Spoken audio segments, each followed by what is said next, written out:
தண்ணி அதிகமாகிடுச்சு. எங்களுக்கு ரோடு வசதியும் இல்லை. இங்கே நாங்கள் ஒரு 10 வீடுங்க மட்டும் ரொம்ப அந்த பக்கமும் போக முடியல. ரொம்ப தண்ணி அதிகமாகிடுச்சு. இந்த பக்கமும் போகல. பால் வசதி கூட இல்லைங்க சார். ரொம்ப நாங்கள் கஷ்டப்படுறோங்க சார். இந்த வழியும் இல்லைங்க சார். இது நடுவில் தீவு போல் இருக்குது. நாங்கள் ரொம்ப கஷ்டப்பட்டுட்டு இருக்கோங்க சார். குடிக்கிற தண்ணி கூட இல்லைங்க சார். தண்ணி பைப்புக்கு இப்போ எல்லாம் மொழிவிடுச்சு. பால் சாப்பாடு குழந்தைங்க வச்சுட்டு ரொம்ப கஷ்டப்பட்டுட்டு இருக்கிறோங்க சார். நிறைய விஷ ஜந்துக்கள்லாம் வந்துக்கிட்டு இருக்கு. அதை வேற கரண்ட் நிறுத்திட்டாங்களா அவ்வளோதான். கரண்ட் இருக்கிறதால ஏதோ கொஞ்சம் பரவாயில்ல. இப்போ ரொம்ப கஷ்டமா இருக்குங்க சார். அது வழியும் இல்லை எங்களுக்கு. இப்படி வரவும் வழி கிடையாது. நீங்களே பார்க்குறீங்கள. அப்படி போகவும் வழி கிடையாது. இது வரைக்கும் தண்ணியே தான் அதிகமாக இருக்குங்க சார்.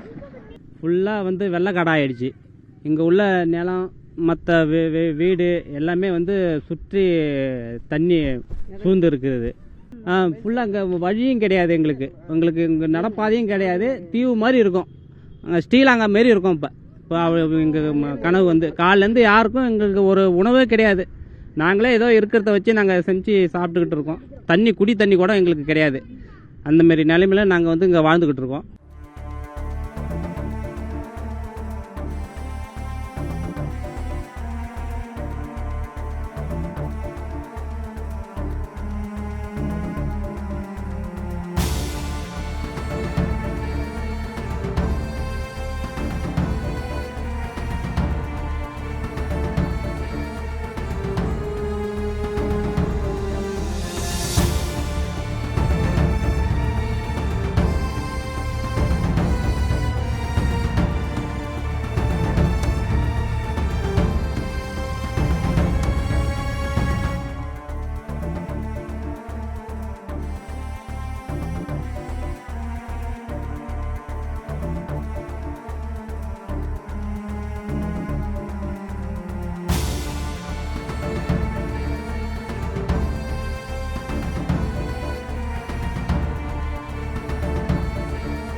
செய்திகளை உடனுக்குடனும் துல்லியமாகவும் தெரிந்து கொள்ள சப்ஸ்கிரைப் பண்ணுங்க.